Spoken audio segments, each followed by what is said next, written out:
Hello, everyone. Happy Thursday, and welcome to Something to Talk About Live. My name is Jamie Henkel. My pronouns are she and her. I'm the Learning and Inclusion Manager at PFLAG National. As always, we are going to bring in Jean Marie Navetta, who is my partner in crime at PFLAG. We're a mighty team of two, soon to be three, and I'm going to bring her in to start today's conversation. Hello, Jamie Henkel. How are you? I'm pretty good. How are you?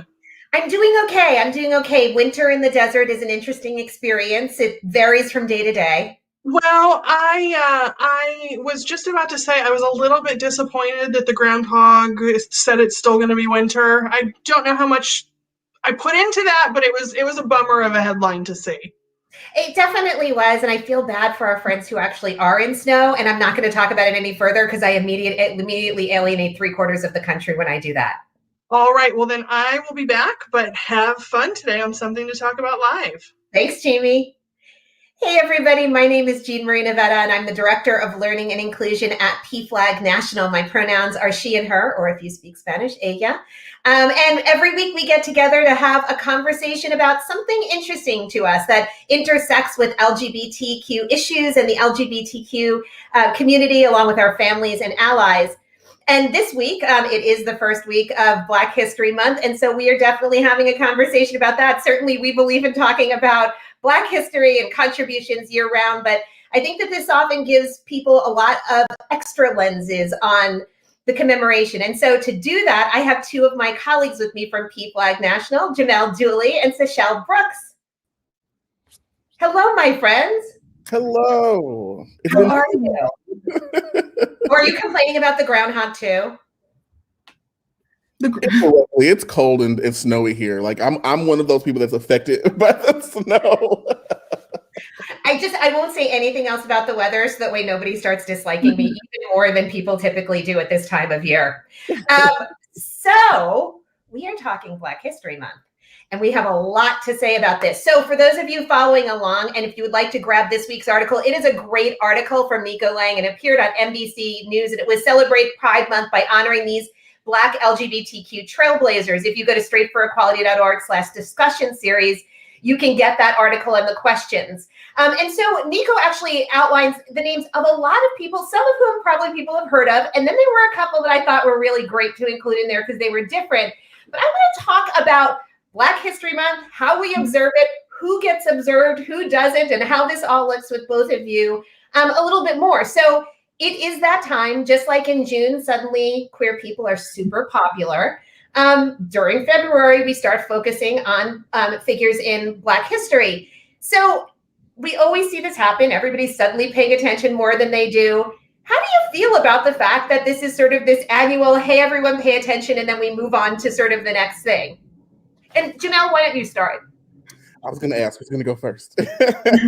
So for me, it's bittersweet. It's bittersweet. So on one hand, like I'm appreciative to the author for like amplifying, these folks. Like once again, like the folks that were included in the article are not folks that you traditionally see on your usual QPOC/BIPOC, Black history list. But I say it's bittersweet because I hate that we are still kind of doing these things. Simply because Black history is American history. And I personally feel that information such that is contained in this article should be compulsory at this point. Like we live in the information age. You can figure out literally almost anything through a Wikipedia search, a Google search. And so why is it such that it's now 2021 and folks are still learning about the contributions that Black folks have made to this country? Yeah, it is a little frustrating. Sechelle, build on that or challenge it. Stole the word bittersweet right out of my mouth. That it truly is. A lot of the spaces that I interact are Black and queer to begin with. So when February or June comes around, I'm already interacting in these spaces. But it's great to see the influx of information and content and the support rally around it. But it's sad because as soon as it's done, we're moving on and just seeing what content gets gets really promoted. It's kind of stale. So it was really refreshing to see, looking at the list, that I had several people that I had to be like, who is this? Like, because there's many lists where I scroll and I'm like, several names I know they're going to automatically be on the list. So yeah. I have to admit, I was really excited because we were talking about it. You expect to see Langston Hughes, you expect to see Bayard Rustin. It was really exciting to see Phil Black. It was exciting to see Mabel Hampton, names that we don't always see on those lists. And that, frankly, I think for a lot of people beyond the article probably caused a Google search. And that's kind of a good thing, I think. So I want to ask you both, obviously we're only 4 days into Black History Month this year. So we only have 4 days to go on. Right. But do you think that what happened this summer? So where more people saw stuff like Black Lives Matter and a lot of the protests that happened, do you think that has the potential for this year and hopefully moving forward to make this more prominent on people's radars? Do you think that what happened this summer is potentially going to lead to higher visibility or at least curiosity from people? That's a really good question. What are you thinking? Oh, sorry. Go ahead, Michelle. My point's short. What I think initially is that it's been such a tension and people are doing the work, or at least have started somewhere, that it's a new starting point from before. So there's opportunities to build on that work and to build on that education and support and what that looks like. So I'm hoping that this momentum can really carry on past February and June, which they did with reading and the conversations being had, such as this one. But to see that blossom, what's next? Who are the newer names that we're going to see on these lists, the newer conversations, the newer idols that we're going to be pointing to? I love that. And I feel like the direction goes in two ways, who in the past didn't we cover, and then who are the new people too? And that's kind of exciting for me because it's so much to learn. Jamel, what else? What do you think about that? Yeah, so I was thinking along the same vein, Sechelle. I mean, my hope is that with the increased press that Black inequality has gotten over the past year, that this will catalyze change, right? That folks are going to now be even more curious, either curious in general or more curious than what they were before about the history of Black people. I do think the opportunity is there. What I worry is that, and this is just in activism, generally speaking, people will show up for the cameras, people will show up for the articles, but when it's time to do, the other work, that activism gets performative in nature, but not, I'll say real in nature. So I'm hoping that folks stick to that creative, knowledgeable energy and kind of shy away from, the performativeness. Yeah, and get beyond just sort of making the list, but actually do something. How can we deploy these lists into our conversations, into our learning, into the way that we engage with each other? So I have one more sort of question about how this shows up. And I'm really interested to hear from both of you on this one. We see these lists all the time. So it's Black History Month, Queer History Month, we see these things. But particularly in something like Black History Month, are you starting to see more intersectionality in general when we look at the lists that come out? So are we starting to not just list, for example, Bayard Rustin, but also acknowledge that Bayard Rustin was not just a Black man, but that he was also gay? So beyond the queer press that we're looking at here, because this came out in that way, are you seeing any of that? Or do you think we still have some work to do? I think we still have work to do.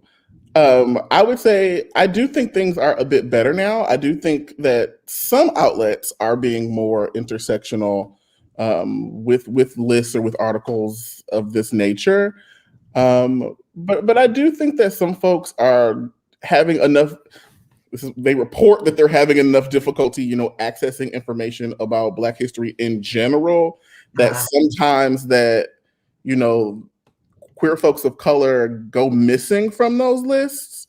I personally don't think it's that difficult just because of my networks and the communities that I live in, but that is something that folks report when doing research for these things. So I really think it depends on what you're accessing and where you're getting the information from. Yeah. And Sechelle, do you want to add to that? I do see some of the difficulty in doing that, though. Also, you have to look at who is reporting the history and who's the gatekeepers of this information. So I am seeing places where yes, it's being done because that's a part of the ethos, or they've made it a part of very much what their mission. But other pockets where it's very easy not to acknowledge the queer side of someone's individuality, and it's done purposely. So, yeah, and I think that that's really difficult because you sometimes get into the what is the most salient and important identity right now, and the answer is all of them at the same time, and it's a difficult conversation sometimes. And Sechelle, I appreciate that you mentioned gatekeepers, who is doing the reporting, and as a result, what's getting reported. So that actually, without any plan, leads us into the next question, kind of perfectly. Oh, this is so much fun. When you look at this, when you look at articles like this one, how do you think your personal experiences play into the optics that you have when you look at lists like this one? Because you both come from very different places. Even you're both Black, but your backgrounds are very, very different. So how does that impact when you look at these lists? And you're both going to answer very differently, I'm sure, but do you look at it and see things missing immediately? Does it feel complete? And if you had your way to add people, and we can get into this, who should be on there? Mm-hmm. So my family history just affects me, generally speaking, when it comes to articles like this. So my family members made sure that I always had positive Black role models and was aware of Black history. It was to the point to where I had aunts and uncles randomly quizzing me about random miscellaneous Black history facts around the house. And it wasn't until I actually started learning history in school where I started to see that wasn't the norm. And so I do think that's had an impact even through my adulthood, because while in my family bubble, these are conversations that we have and it's knowledge that's shared. But when we go into the educational system or out into the work, the field, Black history is treated like an elective. And I personally have negative feelings around that. That doesn't feel fair or adequate to me. But I also have a little bit of saltiness would be the next subline, because even when you reflect upon the way that American history is taught, or white history, it's done in a way that's full of propaganda. It's not even taught in the way that is historically accurate. So then it's okay, what is the truth? You don't want to learn about Black history, but then when you learn about the history of the United States, that is also not true. So right. What are we learning and why are we learning it? Right. So so you came over from a totally different background, sort of expecting that every family, or that most families, sort of approached it the way you did, only to find that that's not necessarily the way the world looks. Sechelle, what about your experience? So I identify as Black and West Indian. My mom's from Trinidad and Tobago. And growing up, very much, I knew I wasn't going to get history on Trinidad, in my school district. And very much so, I wasn't getting that information about Black history in the same sense, where there's such a disconnect. My good friend and I were talking about who are our Black queer icons, who's that one person we could look to, and then well, it depends on the space that you're looking at, because they're everywhere. It depends on the industry you're interested in. I know I'm very much someone who I would add to the list is Dominique Jackson from who plays Electra in Pose. I'm a huge fan. She being Trinidadian and being a part of the community, being elevated to the spotlight that she's been has been wonderful. Also seeing, just depending on the space or place you're looking for that icon, they're there. Another one of mine that I really truly enjoy, just because they hit so many intersections that I relate to, is Roxane Gay, which is another, is a writer different than. So it really depends on the space you're looking in, because they're everywhere. But you have to look, and often for Black or queer history, we have to do extra research where it's not weaved into the timeline of how things are really go. It's usually they're happening at the same time, but it seems like the history seems. It's never at the same time. That's the thing. It's never look at the person in their totality. It's look at the person in one lens, and then another lens, and then another lens. But it depends on what class you're taking at the time and how we're going to see it. So lost. Add something to that before we yes, move on. please. It just actually just sparked. So I'm just thinking about like just Black history and kind of African history in general. And one thing that when you were sharing your part, Sesha, was the critical role that griots or storytellers have had in Black history. And so because Black folks were like, okay, well, white people are not going to, catalog our history then began to be shared through song, through dance, through storytelling. And like it was to the point to where like African villages had that griot person who was the storyteller, the historian, and it was their job to pass those messages and that history down. So it's just like I do think that some of the recording of that Black history may not be at least immediately accessible through the networks that white people typically have access to. But that adds another layer, right? So if you want to know about Black history, maybe you should talk to a Black person, or at least, talk to Black folks about some of the resources that you can access to gain that information. Imagine that. Actually talk to somebody who might be engaged. Amazing. It's such a good idea. I wish we could get more people to actually do that. So I want to know, Jamel, who's missing from the list that should have been there? Anyone that you want to put on? A ton of people that I Okay, we only have 30 minutes, so we're going with the top 5. So the first person on top of my list was Barbara Jordan. Yes. Like Barbara Jordan was so prolific, and like we just need to hear more about her. But I don't know that I know that she was out, but her relationship was not something that was generally publicly talked about. I also listed Ma Rainey and Bessie, both who have had movies in the last couple years. But I'm really glad that there's people always talk about or at least the perception is that this gay stuff is new, and it's like no, like historically we can go back, we can plot points throughout history to see the presence of LGBTQ people, they're present. Yeah. A few. Yeah.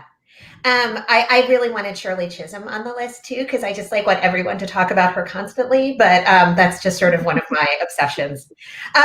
Michelle, you mentioned a couple. Any others that you would want to add before we keep going on? No, I'm good. We had somebody mention Kyler Brodus, who definitely is so very worth including. And it looks like Leticia was mentioning the erasure of Black people who are Black from the Caribbean is a huge problem in history in general and in narratives. So, what we started with, it's really frustrating to only get a month dedicated to who you are. And so I want to sort of switch over to, for those people who are watching or who are listening and who want to get this better. People are looking to get things better. So what do you both suggest in ways that everyday people in everyday ways who are not necessarily teaching classes can elevate the contributions, particularly of Black history and people who are involved in that? But in general, as we get outside of the white space, what are some ways that you both think that we can be better elevating these histories in an everyday way that anyone can start doing? You want to go first, Sesha? Okay. You can. Okay, I'll go. We were all waiting. So I wrote down understand, uplift, and amplify. Those were the 3 keywords that came up for me. I frequently hear folks saying, we want to learn better, or we want to know. And I'm just like, the information is out there. So like, you have to do your due diligence, but like, seek out the material, do your due diligence to understand the material. And then once you have acquired that knowledge or the material, amplify it and share it with other people, within your networks. The other big thing that I wrote down is allyship is a verb. It's not a noun. And if you really want to be an ally to Black folks, how does that show up? How does that show up in your life? So you call yourself an ally, you got your ally badge, but like what happens after that? And I think that's a really important conversation that folks not only have to have with themselves, but also with the groups or people that they're seeking to be in allyship with. Mm-hmm. That's an STTA topic for another time, though. That is a total other one. The ally thing, we could go to for weeks on that. That might be one of the after-hour ones. I don't know. What else? Seychelle? one of the points that I really like is making sure, like, if you're trying to be an ally, the spaces that you are, making sure that if you're inviting BIPOC people, that they can come and exist authentically. Don't invite them or don't engage in a way that you're asking them to change, to adapt, to be in that space, because that's not allyship. Like, so that goes back to understanding and doing education to see, like, why would this space not be receptive to someone of that community, someone of the community, and also like taking their opportunity to use their influence to see how small changes can make it more acceptable or more welcoming to the community you're engaging with and wanting to welcome. I love those. I also love just putting yourself in a position to ask people why they said certain things. I have found that in the last couple of years, my favorite phrase is, "What do you mean by that?" And it's not a terribly intimidating phrase. It's not an aggressive phrase. But I find that when I'm talking to somebody and I hear something that, for example, feels pretty racist to me, not letting it slide, but not attacking, but just saying to the person, "What did you mean by that?" And forcing them to talk about it is a great way to interrupt and then to potentially start a new conversation. Even if you're not a particularly assertive person, to be clear, I'm a flat out aggressive person, but when I'm willing to be nice to people, that's how I do it. So I think that that's one of those other ways. Any other things that we want to add to this? Jamel, anything else? One thing that I'll add, so this is a conversation that I have with our PFLAG chapter that are going through affiliation. But I frequently remind folks that, like, when they're starting a chapter in their community, it's not just about, them accruing members and people coming into their space. It's also about you being an ally and showing up in their spaces as well. So, like, if you want to make connection with an underserved group, which many times are BIPOC folks, go volunteer in their neighborhood, go put up flyers in the libraries, go to a QPOC poetry night. Like, it literally could be anything, but, like, don't just expect for people to come to you. It needs to be reflexive. Like, you need to go out and show your face and invest in those communities that you want to see show up for you. I love that. And, in this past year, especially during Pride Month, we saw a lot of those spaces emerging in a virtual setting. So more people had access to some of those spaces and to show up in those spaces than ever before. My question always was, who showed up? And was it the people who really needed to show up? So maybe one of our jobs for those of us who are allies is to really push on other people to be in those spaces. We were at PFLAG, we do a little reading group, and we did an Audre Lorde book. And it was interesting. She writes about being at a women's studies conference with 2 Black women being invited to speak, and they were add-ons at the end. They were, added at the very last minute when everyone noticed that everyone else was speaking was white. And it always reminds me when we're having these conversations, when people are planning things, who are you asking to be participating in the beginning versus who is the last person that you're asking to participate? And if that pattern always looks the same, maybe it's time to change up the way you're doing things. But it's so easy to be unconscious about that until somebody brings it to your attention, like, let's just say, reading Audre Lorde. By the way, everyone should do. Everyone should do.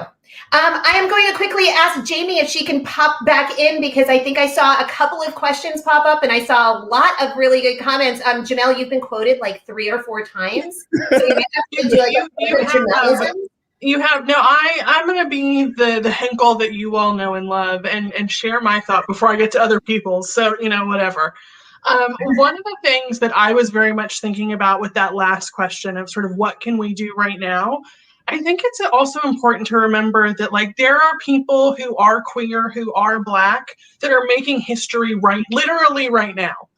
And we shouldn't only look to the past when we talk about history. There are people that are creating change and making that history. And so wherever we can elevate those voices, we're showing our allyship when we can. Yes, so I just wanted to throw that out there. We did have just a ton of comments. There were people that were quoting Jamel. So when you said Black history is American history, folks really, really loved that.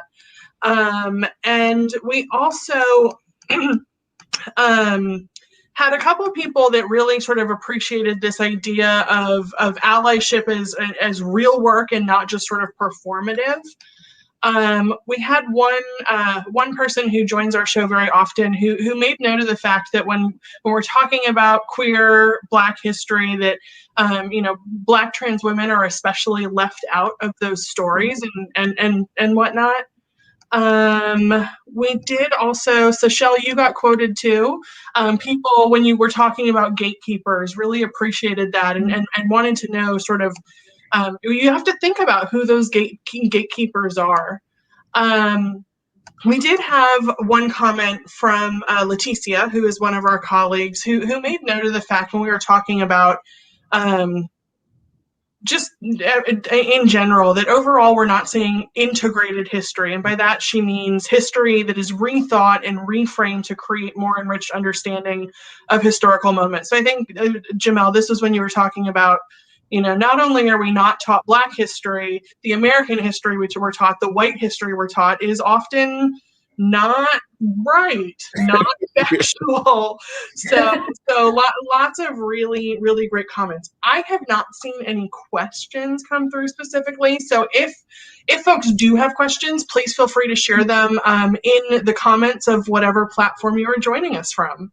And so, Shell, I want to ask you about that, because you did make a reference to gatekeepers, and we talk about this in a lot of different forums, that gatekeepers can sometimes keep the people who need to be heard the most out. Can you just, for people who might not be super familiar with that concept, could you just explain it just a little bit? So I'll step back and use it from the example that I think of it most, of like your editors, I think of journalism at first. We're all tapping into our news articles, and we favor certain newslets and outlets, but looking at who is the person who allows certain articles to run, what topics can be the people in power, the person in power, to make those decisions. So it's really identifying that key person who's in that position of power, whatever industry or structure you're talking about. Mm-hmm. Yeah. That makes sense. And knowing that we can all play a role as of a gatekeeper in a bad way, we can slip into that really quickly. So, Jamel, I'm sorry, I cut you off. I was going to say, actually, I think it's really interesting that we're having this conversation. So when Seychelle and I were connecting over the article prior to the broadcast, and we brought up the Golden Globes and how that can also be, so it came up in our conversation, particularly around, there was such great Black-centric television that happened in 2020 that we were both really surprised that they didn't get nominations. So we talked about Pose. Pose for the third year in a row was not even mentioned, but like everyone's talking about how great and how informational it is. Mm-hmm. We had a conversation about Lovecraft Country. Like that was another really big historical focused like show. I think that is another a really good example of gatekeeping. Like, what media are we praising? Who's going to get the accolades? And that also then top down that kind of funnels who's writing articles about what TV shows? What are we seeing commercials for? Things of that nature. Yeah. Liz just mentioned that I May Destroy You was robbed of all the things, every last thing. Yep. That's another one.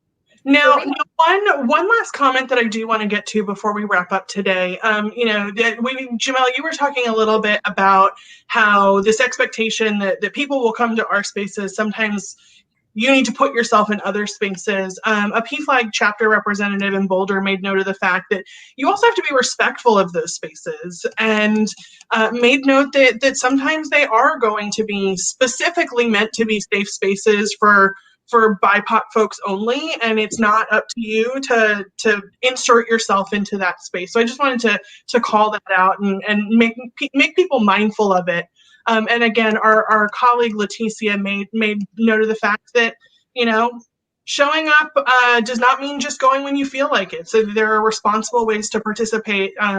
You should get information beforehand. If it is designated as a BIPOC only space, respect that. So that was the last thing I wanted to call out and bring to everybody's attention.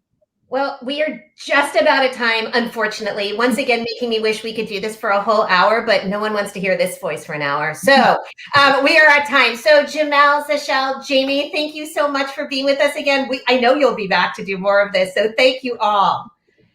Thank you. And for everybody else who has joined us, thank you for joining us for another show. I think this was week 42. We're technically going to go into a second season, which is a little bit crazy when we even talk about this that way. So thank you again. Next week, join us. We're going to have a really interesting conversation on asexuality, and I'm super excited about that. We have a great guest coming in with us. So we wrap up the same way every week. We tell you to run fast, laugh hard, and most of all, be kind. And until we can go out without them, please continue to wear your masks. See you next week, everybody.